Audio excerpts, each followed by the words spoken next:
Second part of our polity series today, and we are starting with our next question 15th.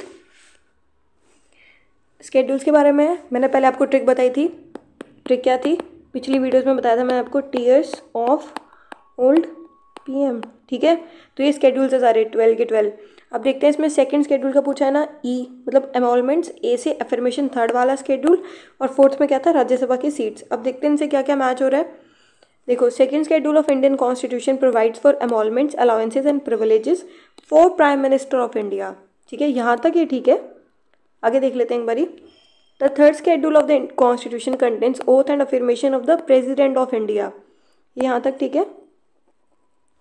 Next देखते हैं, the fourth schedule of the Indian constitution is related to allocation of seats on Rajya Sabha to the state and union territories. ये वाला बिल्कुल ठीक है, इसमें कोई doubt नहीं है। और राज्यसभा, इसमें मैं डाउट क्यों नहीं कर रही हूँ, क्योंकि राज्यसभा का कॉन्स्टिट्यूशन में मेंशन है। लोकसभा वाला रिप्रेजेंटेशंस ऑफ पीपल्स एक्ट है ना, उसमें मेंशन है। ठीक है, तो लोकसभा की सीट्स उस एक्ट में मेंशन है और राज्यसभा का कॉन्स्टिट्यूशन में मेंशन है।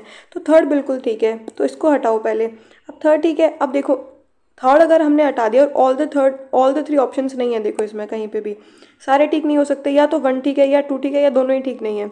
तो फर्स्ट और सेकेंड को देखते हैं अपन कि सेकंड शेड्यूल जो है वो एमोलमेंट्स, अलाउंसेस और प्रिविलेजेस बताता है प्राइम मिनिस्टर ऑफ इंडिया के। ठीक है, तो एक सेकेंड, इसके अंदर मैं बताती हूँ आपको, ये प्राइम मिनिस्टर का नहीं बताता है। ये किसका बताता है? प्रेसिडेंट का, गवर्नर का, सुप्रीम कोर्ट हाई कोर्ट के जजेस का, speaker, deputy speaker, deputy speaker, chairman, vice chairman, legislative assemblies के और इसके स्टेट लेजिस्लेटिव असेंबलीज़ के, लोकसभा के, राज्यसभा के, और सीएजी उनका बताता है। पर प्राइम मिनिस्टर का इसमें कोई मेंशन नहीं है। ये पॉइंट नोट करने वाला है। पता है, अपन इस चीज़ को बहुत स्किप कर देते हैं एकदम एग्जाम्स में। हम सिर्फ इतना रट के जाते हैं कि ठीक है एमोलमेंट्स है, अलाउंसेस है, यही है सेकंड शेड्यूल में, ट्रिक से इतना तो याद कर लिया हमने यहाँ तक।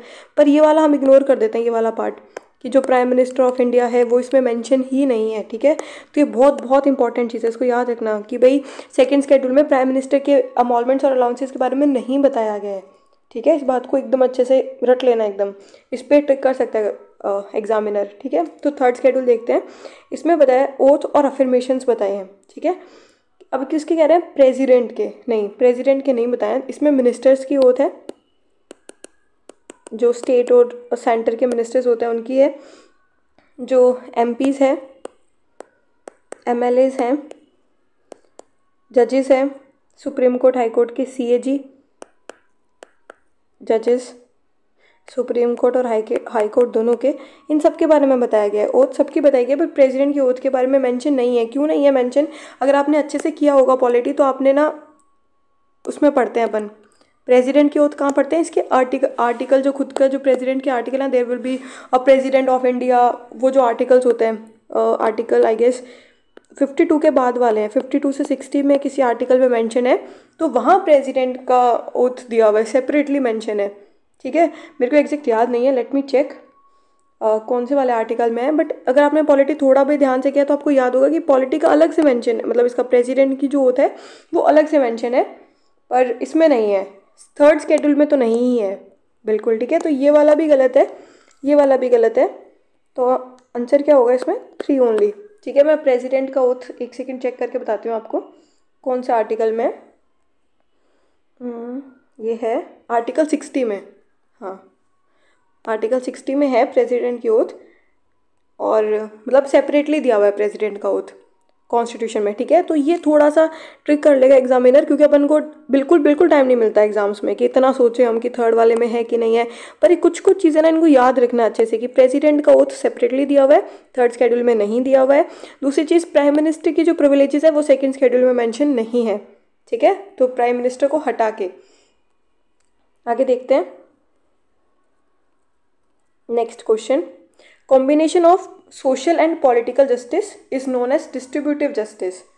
ठीक है, combination of social and political justice is known as distributive justice, and the ideal of justice, social, political and economic in the Indian constitution has been taken from French revolution.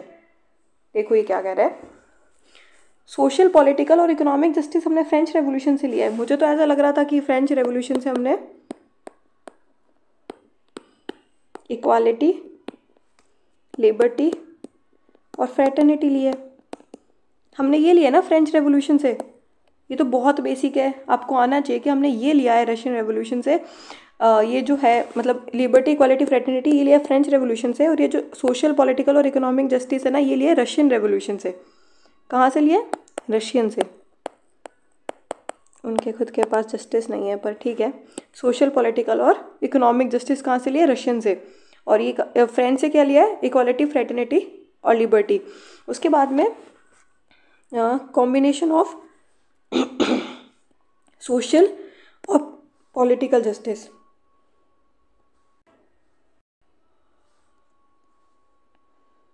देखो, combination of social and political justice is known as distributive justice. इसको देखो ध्यान से, political justice कैसे distributive justice हो गई? Economic justice distributive justice क्या होता है? ठीक है, कि फॉर एग्जांपल जैसे कोई रिसोर्स है, फॉर एग्जांपल ग्रेन्स है, ठीक है, तो ए पर्सन के पास है, बी के पास नहीं है, और सी के पास वो डिप्राइव्ड है, ठीक है, सोशली और इकोनॉमिकली डिप्राइव्ड है, तो उसको ग्रेन्स दे दिए, ठीक है, तो हमने डिस्ट्रीब्यूट कर दिए, वो होता है डिस्ट्रीब्यूटिव जस्टिस। ठीक है, तो ये किससे होगा? सोशली होगा और इकोनॉमिकली होगा। सोशली जैसे कास्ट के बेसिस पे, जेंडर, और जो इकोनॉमिक है वो तो पता ही है सबको, इकोनॉमिक जस्टिस कौन सी वाली। पॉलिटिकल जस्टिस का इससे कोई लेना देना नहीं है डिस्ट्रीब्यूटिव जस्टिस से, ठीक है, तो ये वाला गलत है, ये भी गलत है, तो अपना नाइदर 1 and 2। अब क्वेश्चन 17, इसमें हमें बताना है कि judicial activism with reference to judicial activism consider the following statement. इन चारों पॉइंट्स को हमें जस्टिफाई करना है जुडिशियल एक्टिविज्म के बेसिस पे। Which of the above provision promotes judiciary to take proactive role to follow judicial activism. इनमें से ऐसी क्या चीज़ है जो जुडिशरी को प्रमोट करती है कि वो जुडिशियल प्रोएक्टिव रोल करे, जुडिशियल एक्टिविज्म करे, ठीक है, तो इन चारों में से क्या चीज़ है जो जुडिशियल एक्टिविज्म को प्रमोट करती है, हमें वो बताना है, ठीक है। तो देखो जुडिशियल एक्टिविज्म क्या होता है, पहले मैं ये बता देती हूँ आपको। जुडिशियल एक्टिविज्म वो होता है कि जहाँ जुडिशरी एक्टिवली पार्टिसिपेट करती है जस्टिस के लिए, ठीक है, कि सिटीजन्स को जस्टिस मिले, उसमें एक्टिवली पार्टिसिपेट करती है बिना किसी रिस्ट्रिक्शंस के, बिना किसी लूप होल के, तो वो एक्टिवली पार्टिसिपेट करना जुडिशरी का, ठीक है, जस्टिस के लिए, वो जुडिशियल एक्टिविज्म होता है। अब इसको देख लेते हैं। जुडिशियल रिव्यू किसका एग्जाम्पल है? ये कहीं भी कॉन्स्टिट्यूशन में मेंशन नहीं है, ये कोई भी एक्ट में मेंशन नहीं है, ठीक है, पर ये क्यों है? ताकि सिटीजन्स को जस्टिस दी जाए, जुडिशियल रिव्यू किया जाएगा, ठीक है, कोई भी एक्ट हो, कोई भी आर्टिकल हो, कोई भी नया लॉ आ रहा है, उसका जुडिशियल रिव्यू होना है, ठीक है, ये कहीं कॉन्स्टिट्यूशन में मेंशन नहीं है, ये जुडिशरी का इन्वेंशन है, ठीक है, जुडिशियल रिव्यू। तो ये एक एग्जाम्पल है जुडिशियल एक्टिविज्म का। नेक्स्ट देखते हैं आर्टिकल 13, 32, 224। नहीं नहीं नहीं नहीं नहीं 224 नहीं है, ये 226 है। अगर आप पॉलिटी पढ़ते हो तो बार बार ये आर्टिकल्स रिपीट होते हैं, 32, 226, 32, 226। तो इस हिसाब से आपको ये थोड़ा सा आपको एकदम देखते पकड़ लोगे आप कि भाई ये मैच नहीं हो रहा है, क्योंकि आपने ये लर्न किया है 226 वाला। देखो इसमें है हाई कोर्ट के रिट्स और इसमें है सुप्रीम कोर्ट के रिट्स, ठीक है, और 13th में ये मेंशन किया कि कोई भी लॉ आएगा अगर वो फंडामेंटल राइट्स के साथ कॉन्ट्रावीन कर रहा है तो वो वॉइड डिक्लेयर कर दिया जाएगा, ठीक है। तो ये 13th में मेंशन है, इसमें भी जुडिशरी की पावर है, 32 में भी जुडिशरी की पावर है, और 226 में भी जुडिशरी की पावर है, 224 में नहीं है। तो ये वाला गलत हो गया। सेकेंड गया तो ये गया, ये गया, ये गया, आंसर आ गया। फिर भी देख लेते हैं नेक्स्ट वाला, supervisory power of higher courts on lower courts, ठीक है, कि भाई हायर कोर्ट्स का जो सुपरवाइजरी पावर है लोअर कोर्ट्स पे, ये भी जुडिशियल एक्टिविज्म ही है। पब्लिक इंटरेस्ट लिटिगेशन, ये भी है कि भाई किसी को भी प्रॉब्लम है या किसी और के भी प्रॉब्लम है तो आप उनके बिहाफ पे लिटिगेट कर सकते हो, या उनके बिहाफ पे आप कोर्ट में केस फाइल कर सकते हो। किसी अगर कोई फुटपाथ पे सो रहा है और उनके ऊपर किसी ने गाड़ी चढ़ा दी और उनको पेमेंट कर दिया और वो नहीं बोलना चाह रहे हैं इस बारे में, तो आप उनके बिहाफ पे कोर्ट में केस फाइल कर सकते हो, ठीक है। और या फिर जैसे कोई आपके पड़ोस में कोई आंटी है और उन पे डोमेस्टिक वायलेंस हो रहा है, तो आप उनके बिहाफ पे भी कोर्ट में केस फाइल कर सकते हो कि वो नहीं कहना चाह रहे हैं पर आपको जस्टिस चाहिए उनके लिए, वो नहीं बोल पा रहे हैं, उनके पास रिसोर्सेज नहीं है, या उनके पास वो बहुत वीक है अपनी कंप्लेंट फाइल करने के लिए, तो आप उनके बिहाफ पे कोर्ट में केस फाइल कर सकते हो, ठीक है। तो ये भी एक्टिविज्म है, ये भी एक्टिविज्म है। तो answer is 1, 3 and 4। Question 18, consider the following pairs of the articles of the constitution and reflection of salient features of the constitution. Article दिए हुए हैं और उनके फीचर्स है, हमें बताना है कि करेक्ट है कि नहीं है। ठीक है, देखते हैं। Article 9 single citizenship. आपको हल्का आइडिया होगा कि इस 9 के आसपास जो आर्टिकल्स है वो सिटीजनशिप के बारे में ही है। ठीक है, तो इसमें क्या बोला है कि एग्जैक्ट क्या लिखा हुआ है इसमें वो नहीं पूछा है, इसमें सिर्फ ये पूछा है कि ये जो यहाँ पे फीचर्स लिखे हुए हैं ये इस आर्टिकल में रिफ्लेक्ट हो रहे हैं या नहीं हो रहे हैं। ठीक है, रिफ्लेक्शन, इस वर्ड को ध्यान से देखना, रिफ्लेक्शन। ठीक है, तो अब देखो ये 9 के आसपास सिटीजनशिप के बारे में ही है, तो ये सही हो सकता है, चांसेस है इसके। ठीक है, आर्टिकल 27 सेकुलर स्टेट। अगर आपने फंडामेंटल राइट्स पढ़े हैं तो ये मेंशन है, मतलब सेकुलर कैरेक्टर ही बताता है इन आर्टिकल्स में।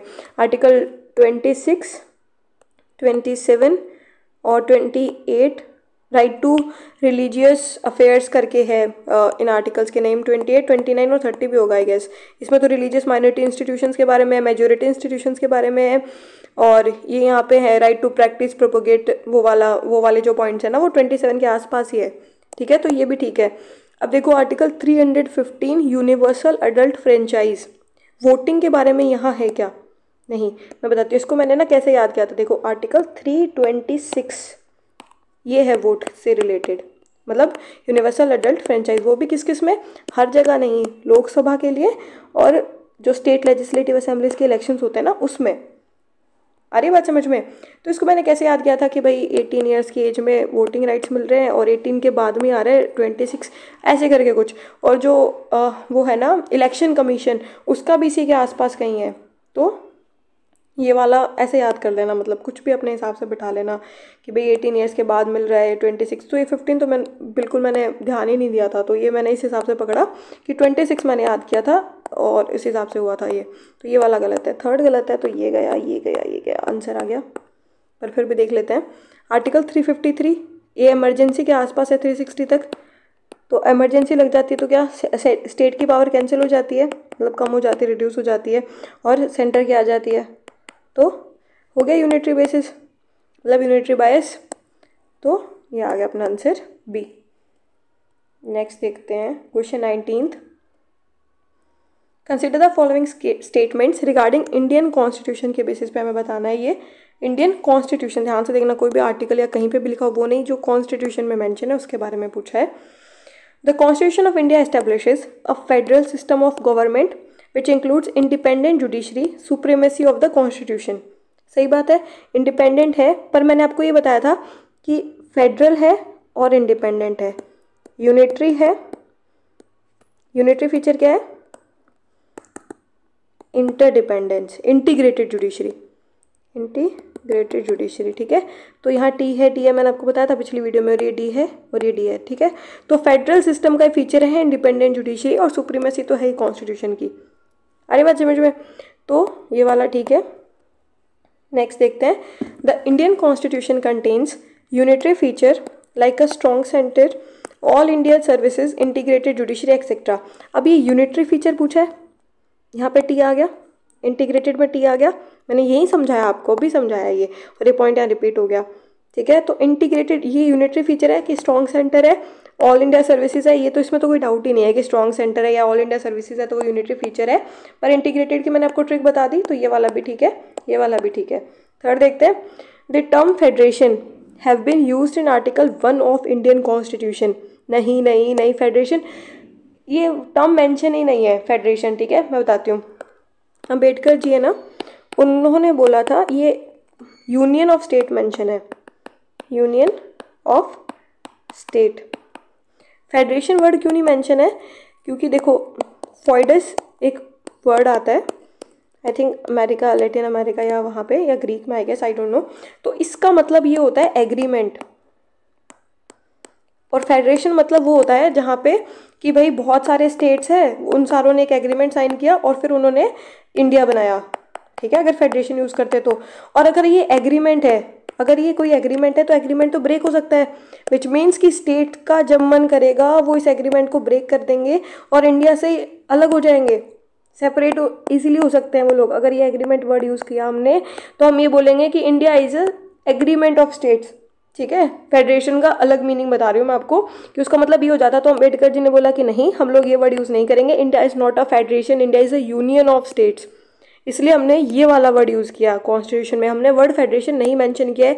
ये PYQ है, यूपीएससी में ये क्वेश्चन रिपीट हुआ है, ये पहले भी पूछा है उन्होंने फेडरेशन से रिलेटेड, सेम ये सेंटेंस नहीं था पर इसका मीनिंग यही था। तो ये बात याद रखना कि फेडरेशन वर्ड हमने नहीं यूज़ किया है, ठीक है। इसीलिए हम कहते हैं ना कि भाई इंडिया की जो यूनियन है वो indestructible union of destructible states, ठीक है। कि हमारा जब मन करेगा हम स्टेट्स को ब्रेक करके या फिर उनकी बाउंड्री चेंज कर सकते हैं, उनका नेम चेंज कर सकते हैं, पर यूनियन इनडिस्ट्रक्टेबल है, ठीक है। यूनियन बहुत स्ट्रांग है, पर अमेरिका में क्या है, indestructible union of indestructible states, ठीक है। तो वहाँ पे स्टेट्स को भी वो नहीं कर सकते हैं, मतलब स्टेट्स को डिवाइड या फिर ये सारी चीज़ें, जो जितनी पावर अपने यूनियन के पास है उतनी यूएसए में यूनियन के पास नहीं है, क्योंकि उनका जो उनके जो स्टेट्स है वो फेडरेशन में है, ठीक है।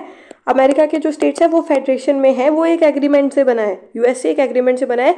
बट इंडियन कॉन्स्टिट्यूशन में ये मेंशन है कि हम यूनियन ऑफ स्टेट्स है, we are not a federation, ठीक है। तो टर्म फेडरेशन नहीं मेंशन है, तो इसमें क्या हो गया, ये वाला थर्ड गलत है, हमारा आंसर सी सही है, ठीक है। नेक्स्ट देखते हैं क्वेश्चन नंबर 20।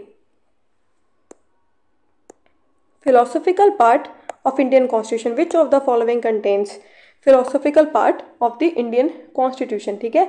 फिलोसॉफिकल पार्ट पूछा है, देख लेते हैं किस बारे में पूछा है, 4 पॉइंट्स में से।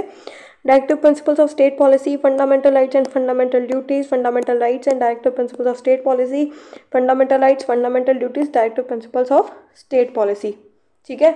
अब देखो फिलोसॉफिकल पार्ट, मेरे हिसाब से देखो DPSP तो पक्का पक्का होगा, ठीक है, क्योंकि DPSP में बहुत सारे मतलब गवर्नेंस कैसे किया जाता है, गुड गवर्नेंस क्या होता है, तो उसके बारे में मेंशन है, प्रिंसिपल्स है कि स्टेट को कैसे गवर्न करना चाहिए। तो उस हिसाब से तो DPSP तो होगा ही होगा, 100% DPSP तो पक्का होगा। और इसमें क्या होना चाहिए, आई गेस फंडामेंटल राइट भी होगा, क्योंकि इसमें बताया गया है कि सोशली और इकोनॉमिकली जो डिप्राइव है उनको कैसे ट्रीट करना है, या इक्वल डिस्ट्रीब्यूटिव जस्टिस कैसे की जाती है। तो ये फंडामेंटल राइट्स में कुछ ऐसे दिया है, सबके राइट्स मेंटेन हो रहे हैं, तो ये फिलोसॉफिकली ठीक है, ये भी फिलोसॉफिकली ठीक है। पर मेरे हिसाब से ड्यूटीज़ नहीं होना चाहिए, क्योंकि ड्यूटी क्यों नहीं होगा, क्योंकि देखो ड्यूटीज़ मेंशन है पर उस पर कोई बाउंडेशंस नहीं है कि ये भाई आपको फॉलो करना है, या ये सिटीजन्स के बेसिस पे होता है, पहली बात। तो दूसरी बात ये बहुत ही मतलब ये वाला नहीं है, ड्यूटीज़ नहीं होगा, क्योंकि फिलोसॉफिकल पार्ट पूछा है ना। और ड्यूटीज़ तो मतलब एक टाइप का वो हो गया कि भाई आपको ये ड्यूटीज़ फुलफिल करनी है, अरे बात समझ में। और स्टेट से रिलेटेड तो यही है, directive principle of state policy और ये फंडामेंटल राइट्स। तो मेरे हिसाब से ये वाला ऑप्शन ठीक होगा, ऑप्शन नंबर सी, ठीक है, फंडामेंटल राइट्स और DPSP। ड्यूटीज़ नहीं होगा, ड्यूटीज़ बहुत ही नैरो सी चीज़ है, 11 ड्यूटीज़ है और बहुत ही नैरो है, ठीक है, बहुत ही नैरो, फिलोसॉफिकली नहीं है ये इतना, ठीक है। डायरेक्ट 11 ड्यूटीज़ लिख दी कि सिटीजन्स को ये करना चाहिए, तो ये वाला मेरे हिसाब से नहीं होगा इन्वॉल्व, सी वाला करेक्ट आंसर है। नेक्स्ट देखते हैं 21 इंडियन पार्लियामेंट्री सिस्टम, ठीक है। पार्लियामेंट्री सिस्टम के बारे में पूछा है, तो देख लेते हैं। अच्छा ठीक है, तो ये है the constitution of India opted for a synthesis of British and American parliamentary system of government, ठीक है, ऐसा है। अपने इतने क्वेश्चन कर लिए, मैंने को पहले बताया था कि हमने पार्लियामेंट्री जो सिस्टम है वो हमने ब्रिटिशर से लिया है, अमेरिका से नहीं लिया है। अमेरिका में तो कंप्लीट सेपरेशन ऑफ पावर है, ठीक है, कंप्लीट सेपरेशन ऑफ पावर है, इंडिया में ऐसा नहीं है। तो ये यहाँ पे ब्रिटिशर से लिया हमने, सिर्फ अमेरिका से नहीं लिया है। नेक्स्ट देखते हैं, Indian parliamentary system is based on principle of cooperation coordination between legislature and executive organs of government. यही मैंने बताया कि कंप्लीट सेपरेशन ऑफ पावर नहीं है इंडिया में, और कोऑपरेशन और कोऑर्डिनेशन चलता है। ये बहुत ही पॉजिटिव स्टेटमेंट है, इसको आप गलत नहीं कर सकते हो, क्योंकि कोऑपरेशन कोऑर्डिनेशन तो है ही ना अपने लेजिस्लेचर और एग्जीक्यूटिव ऑर्गन्स में। तो सेकंड वाला सही है, फर्स्ट वाला गलत है, तो B is the correct answer. Next देखते हैं, which of the following features of parliamentary government in India. अब फीचर्स बताने हैं पार्लियामेंट्री गवर्नमेंट के, ठीक है, इंडिया के अंदर। देख लेते हैं, इसमें देखो ऑल भी आंसर है, इसमें हो सकता है कि सारे सही हो, देख लेते हैं फिर भी। मेजोरिटी पार्टी रूल है ही अपने इंडिया में। Membership of ministers in the legislature है ये, काउंसिल ऑफ मिनिस्टर्स है, जो मिनिस्टर्स है वो लेजिस्लेचर के भी मेंबर होते हैं, लोकसभा राज्यसभा। उसके बाद में leadership of prime minister of chief minister in states, सही बात है कि यही लीडर होते हैं prime minister of chief minister states में। Collective responsibility of executive to legislature, executive कौन, council of ministers, prime minister, इनकी है ना रिस्पॉन्सिबिलिटी लेजिस्लेचर से, Lok Sabha Rajya Sabha. Article 75, council of ministers is collectively responsible to Lok Sabha, है ये कलेक्टिव रिस्पॉन्सिबिलिटी, तो इसको हम ऑल द अबव 1 2 3 4 चारों सही है। आ रही बात समझ में। नेक्स्ट देखते हैं, in the context of Indian polity, Indian polity के कॉन्टेक्स्ट में बताना है हमको, कितने हैं, तीन पॉइंट्स है और ऑल ऑफ द अबव भी ऑप्शन है हमारे पास। The term secular was added to the preamble of the Indian constitution by the 42nd amendment act 1976, ये सही है। इंदिरा गांधी जी के टाइम पे हमने पहले क्वेश्चन कर चुके हैं, ये पिछली वीडियो में किया था हमने यही पॉइंट कि सेकुलर को बाद में ऐड किया था 42nd constitution amendment Indira Gandhi के टाइम पे, और एक ही बार प्रीएम्बल अमेंड हुआ है आज तक 75 ईयर्स ऑफ आवर इंडिपेंडेंस, उसमें सिर्फ एक ही बार प्रीएम्बल अमेंड हुआ था इंदिरा गांधी जी के टाइम पे, याद रखना ये। उसके बाद प्रीएम्बल को अमेंड नहीं किया गया है, वो सिर्फ एक ही बार हुआ था, ठीक है। नेक्स्ट देखते हैं, according to article 28, according to article 28 of the constitution, no person shall be compelled to pay any taxes for promoting a particular religion. According to article 28 of the constitution, no person shall be compelled, एक second, ऐसा कुछ दिया हुआ तो है कि भाई एक to pay any taxes for promoting a particular religion, नहीं, ऑल द रिलीजन इक्वली कर सकता है, पर एक पर्टिकुलर रिलीजन को प्रमोट करने के लिए टैक्स दे, ऐसा no person is compelled to do so, ठीक है। पर आई थिंक ये पर्सन पे कंपल्जन नहीं है, ये स्टेट पे है कि स्टेट नहीं ले सकता है टैक्सेस, ठीक है। और अगर ये पर्सन पे भी कंपेल्ड है तो ये देखो, एक सेकेंड, आर्टिकल आई गेस देखो 29 और 30 तो रिलीजियस वो माइनॉरिटी एजुकेशनल इंस्टीट्यूशंस के बेसिस पे है, ठीक है। तो ये 29 30 तो नहीं है मेरे हिसाब से, ये दिया हुआ है या तो ये 27 नंबर आर्टिकल में दिया हुआ है, ठीक है, 28 में नहीं है, ये 27 में है। तो ऐसा बहुत, ये गलत है, ये गलत है, ठीक है। इन्होंने आर्टिकल गलत दे दिया, एकदम पास में दिया ताकि इंसान कंफ्यूज नहीं हो कि भाई देखो, इससे हमें क्या पता लग रहा है कि भाई ये मेंशन है कि no person shall be compelled to pay any taxes for promoting a particular religion. ये बात बिल्कुल ठीक है कि स्टेट एक पर्टिकुलर रिलीजन को प्रमोट करने के लिए टैक्स नहीं ले सकता है, पर वो टैक्स ले सकता है कि सारे रिलीजन्स को इक्वली प्रमोट किया जाए, ठीक है। तो ये इसमें मेंशन है, मतलब ये हमने इसका कंक्लूजन निकाला है कि सारे स्टेट्स को प्रमोट कर सकते हैं पर एक रिलीजन को नहीं प्रमोट किया जा सकता, ठीक है। दूसरी चीज़ ये 27 में मेंशन है, ये वाला 27 में मेंशन है, और है ना 28, देखो ये 29 30 एजुकेशनल इंस्टीट्यूशन वाला मैंने बताया, 28 में मेरे हिसाब से वो है कि भाई कोई भी इंस्टीट्यूशन है, रिलीजियस इंस्टीट्यूशन या फिर एजुकेशनल इंस्टीट्यूशन, वहाँ पे कोई भी इंस्टीट्यूशन है जैसे एजुकेशनल इंस्टीट्यूशन है, तो वहाँ पे कोई भी रिलीजियस इंस्ट्रक्शन नहीं दिया जाएगा। ये इंस्टीट्यूशन वाले एक साथ है, आर्टिकल 28 29 और 30, इसको ऐसे याद रखना कि 28 और 29 30 ये सारे इंस्टीट्यूशन से रिलेटेड है। 29 और 30 तो भाई सेपरेट इंस्टीट्यूशन बना दो इनका, और 28 में ये लिखा हुआ है कि अगर कोई इंस्टीट्यूशन है भी, कोई एजुकेशनल इंस्टीट्यूशन है भी, तो उसके अंदर अगर कोई रिलीजियस इंस्ट्रक्शन देना है तो फिर वो जो 3 कंडीशंस है कि भाई स्टेट के अंदर आ रहा है या स्टेट उसको वो क्या कहते हैं उसको फंड्स दे रही है, या फिर कोई जो उनका है बच्चों का कोई अगर वो गार्जियन है उससे परमिशन लो, ऐसा करके। तो वो जो 3 पॉइंट्स है ना एजुकेशनल इंस्टीट्यूशन में रिलीजियस इंस्ट्रक्शन देने के बेसिस पे, वो 28 में मेंशन है, ठीक है। तो ये वाला 27 में मेंशन है, तो सेकंड गलत है, तो फिर थर्ड देख लेते हैं। Article 30 provides the right to any citizen of India to conserve its distinct language, script और कल्चर, ठीक है। पहले तो मैं देखो यहाँ पे एक चीज़ नोट करना, टू एनी सिटीजन, ठीक है। कुछ फंडामेंटल राइट्स है जो सिर्फ सिटीजन्स को दिए हुए हैं, कौन कौन से, 15 16 19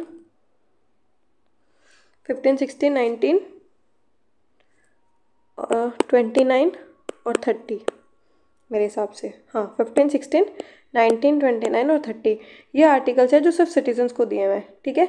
तो अब इसमें क्या हुआ है कि 30 वाला दिया हुआ है, फिर सिटीजन्स को यहाँ तक, ठीक है, right to any citizens of India to conserve, ठीक है, इट्स डिस्टिंक्ट लैंग्वेज, स्क्रिप्ट और कल्चर। ये वाला 29 आर्टिकल में है, ठीक है।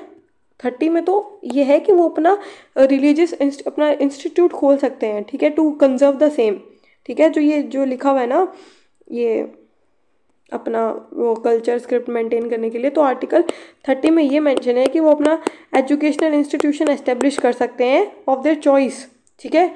जितने भी माइनॉरिटीज़ हैं उनको ये है एक सेकेंड, ये एनी सिटीज़न वाला 29 में है और 30 में माइनॉरिटी का है, ठीक है। 29 जो आर्टिकल है वो मेजॉरिटी की बात करता है कि भाई कोई भी सेक्शन ऑफ द सिटीज़न है, कोई भी इंसान, आप में कोई भी माइनॉरिटी में है, वो भी, उनको सबको राइट है कि वो अपना कल्चर, स्क्रिप्ट, ठीक है, या लैंग्वेज उसको प्रिजर्व करके रखे, उसको कंजर्व करके रखे। तो ये मेजॉरिटी के पास राइट है। जो 30 वाला है वो सिर्फ माइनॉरिटी के लिए है कि जो माइनॉरिटी है वो अपना एजुकेशनल इंस्टीट्यूशन चला सकती है ऑफ देयर चॉइस, ठीक है। जैसे सेंट स्टीफन कॉलेज, ठीक है, जामिया मिलिया इस्लामिया, तो ये चीज़ है। तो जो माइनॉरिटी है उनके पास राइट है कि वो अपना एजुकेशनल इंस्टीट्यूशन अपनी चॉइस से खोल सकती है। आर्टिकल 30 में माइनॉरिटीज़ के बारे में बात की, आर्टिकल 29 में मेजॉरिटी के बारे में बात हुई है। आगे बात समझ में? तो इसमें हमारा पॉइंट क्या हो गया? थर्ड भी गलत हो गया ना, फर्स्ट। नेक्स्ट देखते हैं, which of the following judgement, ठीक है, या case held that the Indian Constitution is founded on the bedrock of balance between fundamental rights and directive principle of state policy, ठीक है। एक सेकेंड, देखो केशवानंद भारती केस में तो जुडिशियल रिव्यू आया था, ठीक है, ये आया था इसमें मिनर्वा मिल्स केस में 1980 में जो हुआ था ना, ये था फंडामेंटल राइट्स और ड्यूटीज़ को प्रोटेक्ट करना, मतलब इनको बैलेंस होगा डीपीएसपी और राइट्स में, डीपीएसपी और राइट्स में बैलेंस होगा। किस में दिया हुआ है? मिनर्वा मिल्स केस में दिया हुआ है। एक फैक्ट है इसमें, मैं क्या एक्सप्लेन करूँ आपको बताओ, ठीक है। तो ये इसमें है, ये थोड़ा सा और पढ़ लेना, ये बहुत फेमस केसेस है, इनमें क्या क्या मेंशन है, ये तो बहुत ही फेमस है केशवानंदा वाला, ठीक है। पर फिर भी ये मिनर्वा मिल्स केस में जब आप डीपीएसपी पढ़ोगे, आपने पॉलिटी का बेसिक करोगे, तो उसमें बताया गया है इन केसेस के बारे में कि भाई किस में क्या मेंशन है।